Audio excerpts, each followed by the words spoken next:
شروع کرتی ہوں رب ذوالجلال والاکرام کے بابرکت نام سے جو قادر ہے عزت اور ذلت دینے پر۔ دیکھتی آنکھوں سنتے کانوں، السلام علیکم۔ نورین خان وائس چینل میں آپ کو خوش آمدید کہتے ہیں۔ آج کی اس ویڈیو کا موضوع ہے ایک یہودی عالم کے 3 سوال۔ آج جو واقعہ ہم آپ کے ساتھ شیئر کریں گے وہ اللہ کی بلند شان اور اس کی قدرت کو ظاہر کرتا ہے کہ کس طرح اللہ کسی کو عزت سے نوازتا ہے اور کس طرح کسی کے مقدر میں ذلت اور رسوائی کو لکھ دیتا ہے۔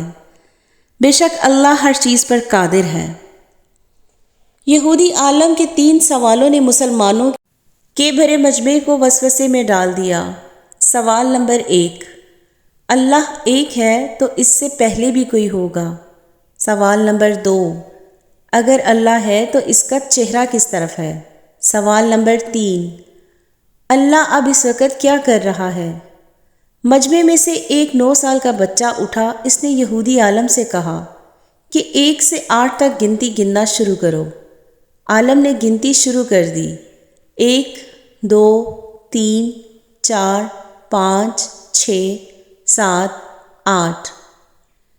گنتی گننے کے بعد بچے نے کہا کہ اب اسی گنتی کو الٹا گنو، یعنی 8 7 5 6 4 3 2 1۔ جب یہودی عالم نے 1 کہا تو بچے نے کہا 1 کے پیچھے کیا ہے؟ یہودی عالم نے کہا کچھ بھی نہیں۔ تو بچہ بولا بس اللہ ایک ہے، اس کے بعد کوئی نہیں۔ دوسرے سوال کے جواب میں بچے نے ایک دیا لیا اور اس کو جلانے کے بعد یہودی سے پوچھا اب بتاؤ کہ اس دیے کی روشنی کا منہ کس طرف ہے؟ یہودی عالم نے جواب دیا کہ چاروں طرف۔ تو بچہ بولا کہ اللہ نور ہے اور چاروں طرف ہے۔ یہودی کے تیسرے سوال کا جواب اس 9 سالہ مسلمان بچے نے ایسا دیا کہ جس کو سننے کے بعد یہودی عالم بھرے مجمع میں شرمندہ ہو کر رہ گیا۔ بچے نے جواب دیا کہ اس وقت اللہ ایک 9 سالہ بچے سے ایک یہودی عالم کو ذلیل کروا رہا ہے۔ سبحان اللہ۔ اللہ تعالیٰ ہر مسلمان کو ایمان کی طاقت اور قوت عطا کرے۔